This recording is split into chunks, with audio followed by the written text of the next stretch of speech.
बिस्मिल्लाहिर्रहमानिर्रहीम। हाजरीन और नाजरीन और अज़ीज़ तुलबा, अस्सलामु अलैकुम।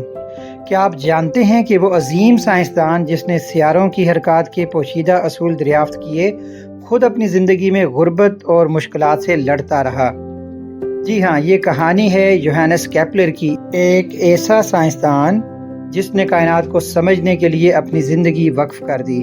तो ये 27 दिसंबर 1571 की एक सर्द रात थी जब जर्मनी के एक गरीब घराने में एक बच्चा पैदा हुआ जो बचपन में चीचक जैसी मूजी मर्ज का शिकार हुआ, मगर किस्मत को कुछ और ही मंजूर था। नाबीना होने के खतरे के बावजूद इस बच्चे ने कायनात को एक नई आंख से देखने का फैसला किया।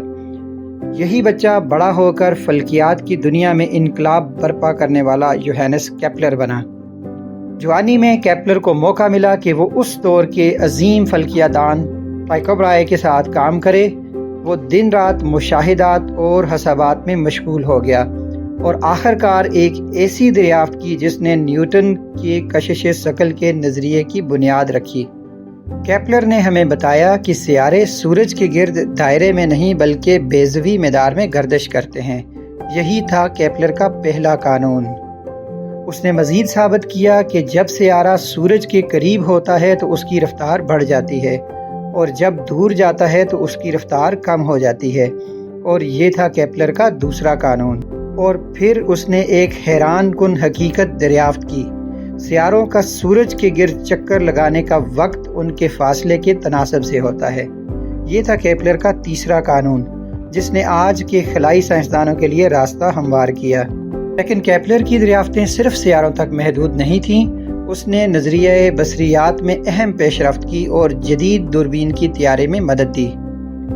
उसने लाइट की रिफ्रैक्शन और लेंसेज के असूलों पर तहकीक की, जिसकी मदद से बाद में गैलीलियो ने बेहतरीन दूरबीन बना ली। केपलर ने चांद और ज़मीन की समुद्री मद्दोजज़र के दरमियान तहल्लुक का भी मुताला किया, जो बाद में न्यूटन की कशिश शकल की तहकीक का अहम हिस्सा बना।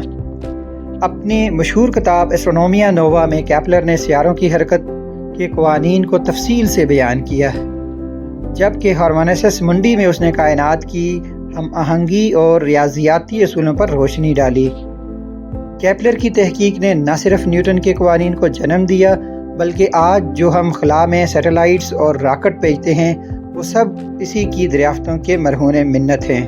केपलर की ज़िंदगी मुश्किलात से भरी रही। उसकी वालदा पर जादूगरी का इल्ज़ाम लगाया गया और उसे अदालत में अपनी माँ का दिफा करना पड़ा। मजहबी इख्तलाफात और जंगों ने उसके साइंसी काम में रुकावटें डाली, लेकिन उसका अज़्म कमज़ोर न हुआ।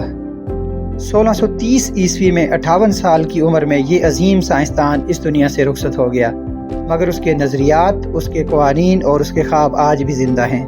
केपलर ने हमें ये सिखाया कि अगर हम मुश्किलात से घबराने के बजाय आसमान की तरफ देखें तो वहाँ हमें अपने ख्वाबों की कहकशाएं ज़रूर नज़र आएंगी।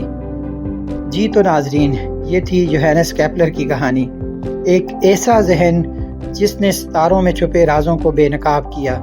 क्या आपको भी फल्कियात और साइंस में दिलचस्पी है? तो हमें कमेंट्स में ज़रूर बताएं और हमारे चैनल लर्निंग प्लेनेट को सब्सक्राइब करें ताकि हम आपके लिए इस तरह की मज़ीद दिलचस्प वीडियोज़ बनाते रहें। अल्लाह हाफिज़।